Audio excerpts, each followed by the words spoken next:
Hi, folks. You've got Tacitus today, your pushback channel, and thank you for joining this audio live stream. Please listen to this presentation as you would a radio broadcast. In this essay, I'd like to talk about the issue that, or the matter, which is massive. It's huge. It's colossal.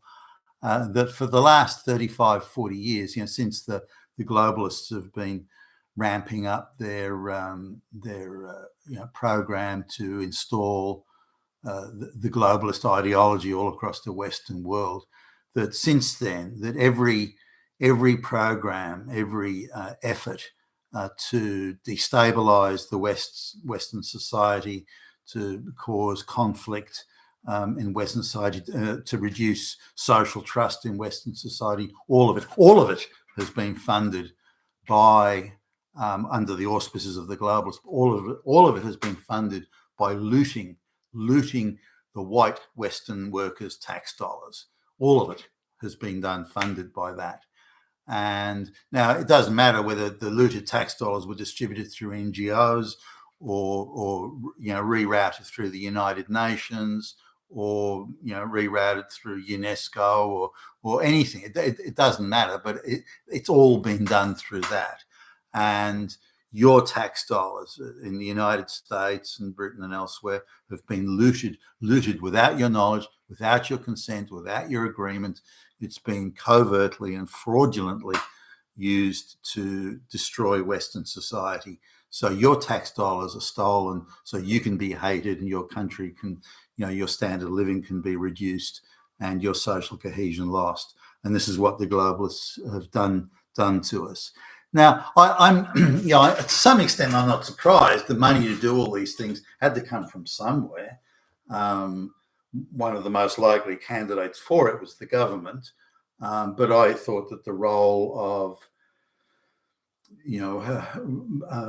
multi-billionaire type people and those that were making a lot of money out of the globalization project, I thought that they would be taking a bigger role in it all. And I was quite surprised that as the USA audits and discoveries are revealing that really that this was completely, not completely, but 95% funded by the looting of your tax dollars without your knowledge or consent. The fact that they could conceal it for this long, and given how many people were involved, and they could conceal that, they could keep it out of the media. They could make sure it was downplayed if anything did, or that if the money was spent, it's to help starving little children, little babies out there. It was they ran the cover stories with great success, and yet the demise, the degradation, the destruction of Western society and Western wealth and your standard of living has all been paid for by looting your tax dollar. That I didn't know. So the extent of it, I was quite surprised by. For example, just to get these illegals from sort of one end of Mexico to the other, fed, clothed, medical attention, it was cost approximately $4,000 per person for these illegal illiterate peasants. That was all paid for by the US taxpayer. The US taxpayer paid for all of that. Now the tax dollars are looted, then distributed through NGOs, most of whom are declared charities, so they don't pay any tax on the money they receive.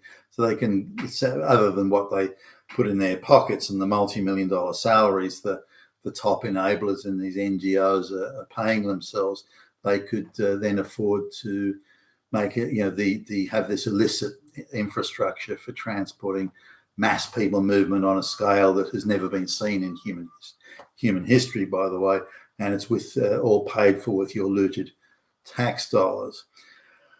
And I want to go back to when I first noticed. This is when I was a young guy, first doing international business traveling, and as I've mentioned a number of times, and I got a kind of a front row seat that others may not get, because I was going around the United States and around all the different places, and this is pre-internet.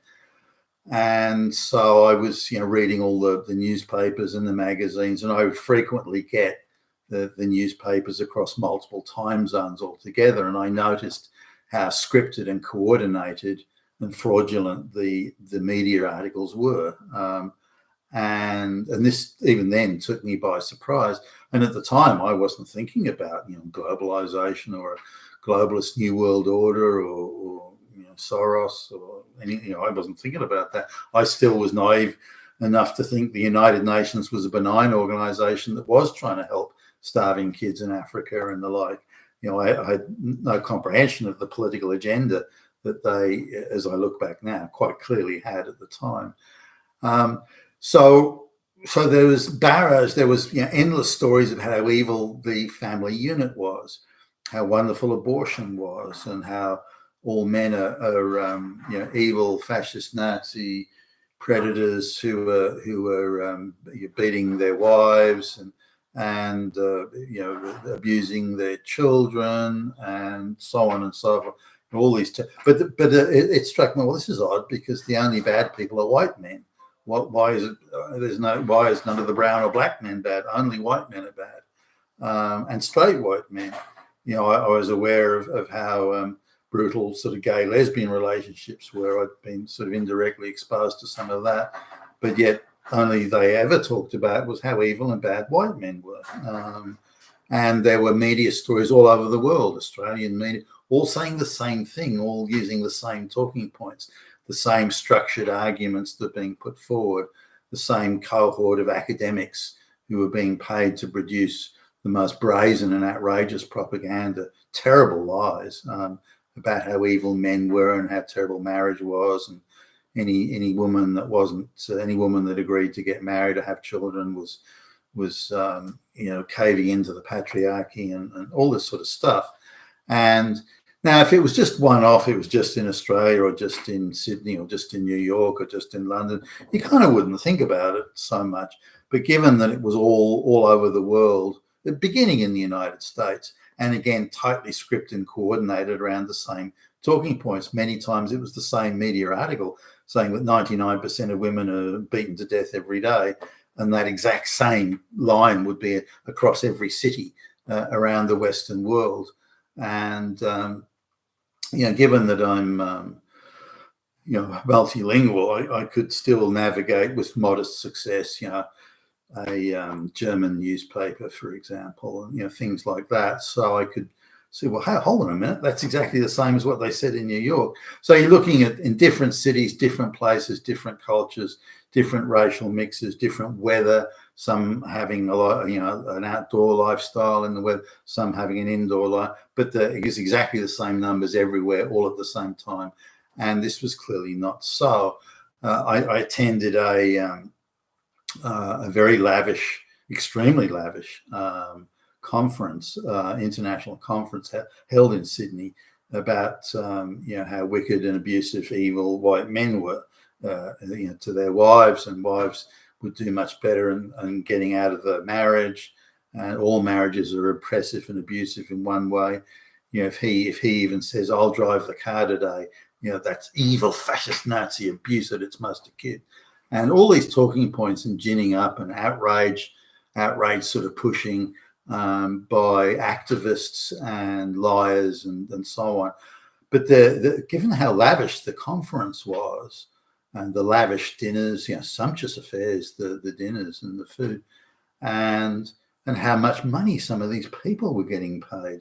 And people were being flown in from all over the world. There was a special representative from the Navajo tribe in some Indian reservation in the United States. They were shipped out, first class travel and into 5.5, 6-star hotels. And what were they doing there?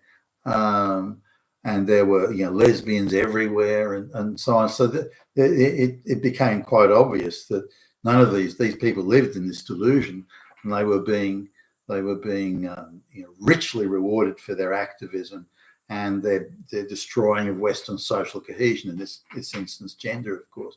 So they began with gender. That's the globalist project kicked off with gender. You could say they started with class conflict, but they decided, no, we'll in the 1980s, they switched from class to other conflicts, boutique conflicts, gender and race and that sort of stuff.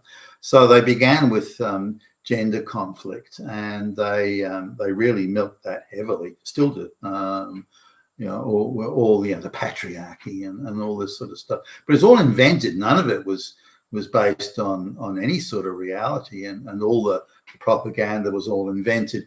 But the pussy marches, all this stuff, this was all funded by looted dollars and stolen tax dollars to fund the NGOs that would put all this sort of stuff together. And this was this was something that again was universal across the Western world. But if you went to a third world country, you didn't see it. Even if you went to a middle income country, you didn't see this. And then the local councils and regional governments are being infiltrated with rabid activists who would demand that money was spent on lesbian painting classes, and there was oppressions everywhere.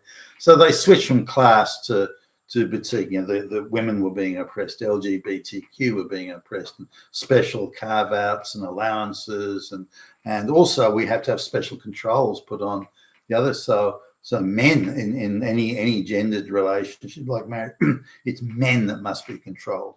Men only must be controlled. When it comes to divorce, men must be made to pay for it. He must pay. He must be made to pay under threat of imprisonment. So there were, still are, sort of these macabre sort of things where special activists, psychologists are being brought in, just to do a hit piece on the man, to say, well, he's a wife abusing, wife bashing, Nazi fascist, and then he has to pay the $15,000-$20,000 for the hit piece that was pre-organized and this is again an architecture that goes on. So while white people are being told they're evil fascist Nazi Hitlers, they're being made to pay for that fraudulent propaganda to be concocted and disseminated and dispersed and so on. So it's white men that are being forced to pay to be hated by everyone else. So then, this social division around gender and, of course, race, that's a huge grift and hustle, and then the LGBTQ, and then the subsets of that being, trans people are dying, and this sort of thing. And this is meant to cause or bring about special arrangements, and we must control straight people. Islamic people are living in fear. We must control Christians. Christians must be controlled. They are the problem. So this is all part of the globalist project. Now, the fraudulent representation of, well, we're allowed to steal your money because you're evil, again, very much part of the overall narrative they spin. The extent of it, again, took me by surprise. But again, all this barrage of endless 35 years of hate on white people, hate on Christians, hate on straight men, and propaganda and the movements and all the carry on and the agitation and the street marches, the money to pay for it had to come from somewhere. Now, it makes you realize, though, that none of these street marches, none of this agitation, none of this propaganda could have taken place without the looting of white tax dollars. So that was the key. It had to be paid for, and they have to steal your money to do it. And that's how it's been funded, and that was the program. Now, hopefully this will come to an end. I've noticed the globalists are now trying to form a coalition of other white Western countries to step up and put more money into the same programs that previously it was US tax dollars were funding. I don't think the rest of the world has enough money to make up for the tax dollars, and now the cat's out of the bag. I think it'll be much harder for them. But I don't doubt the globalists will be trying to do it. They'll use a cover story. We're standing up to bullies and Orange Man bad. They'll do all that sort of thing. Now, the final point I'll make here is that I mentioned this yesterday or the day before, was that the globalists have, I think successfully in the minds of some, have reframed what is democracy. Is it voting for government? Is it accountable government? Is it voting for your government, electing your government? And is transparency, as in where are your tax dollars being spent, and levels of probity and prudential standards free and fair elections. The globalists have reframed this to some degree successfully, I think, in some quarters anyway, and particularly around the race and gender and LGBT grifts. That democracy really is producing equity outcomes. So when we have black lesbians as the president, then we know that we've got an equal society. But until then, we don't. And until then, the rage must be maintained, and so on. So they've reframed democracy as being a society that produces equity, not voting for your government or, again, accountability.